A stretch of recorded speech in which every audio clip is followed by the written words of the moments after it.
রিক্সা কোথাকার। এই খবরটা আছে বলবি না। আমি যদি একশো হইতাম এত বড় একটা অফিস সামলাইতে পারতাম না। অফিস বড় কিসের অফিস? ওই যে রিক্সা আছে না, ওই রিক্সা অ্যাসোসিয়েশন অফিস। আমাকে বর্তিতে 13 জন রিক্সাওয়ালা আছে, ওই 13 জন মিলে একটা ভাঙা টিনের ঘরে রিক্সার অফিস করছে। ওই অফিসের কথা কয়। অফিসের কাজটা কি? কোনো কাজ নাই। না মানে ভাড়া কিভাবে বাড়ায় নেওয়া যায় সেটা বুঝতে পারি। কোন জায়গায় যাইতে না চাইলে কিভাবে যাত্রীদেরকে মানা করবো সেটা বুঝতে পারি। এই দেশ থেকে বাস, ট্রাক, সিএনজি, হুন্ডা, মাইক্রো, উড়োজাহাজ সমস্ত পরিবহন কিভাবে বন্ধ করে দেওয়া যায়, কিভাবে উঠাই দেওয়া যায় সেটা বুঝতে পারি। উনি বাবা রে বাবা, বাস, ট্রাক, ট্রেন, উড়োজাহাজ সব উঠাই দিলে মানুষ যাতায়াত করবো কেমন?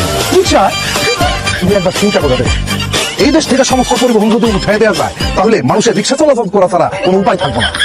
তখন রিক্সাওয়ালাদের ভ্যালু কি পরিমাণে বাড়বো সেই সম্বন্ধে তোমার কোনো আইডিয়া আছে? আমরা তো এখন 10 টাকার ভাড়া দেয় 20 টাকা, 10 টাকার ভাড়া নেবো 100 টাকা। দেখছো আমার ভাই আইসা হলে কি হবে? আর মাথার বুদ্ধি দেখছো? বাপ রে বাপ। ভাইজানের অনেক বুদ্ধি।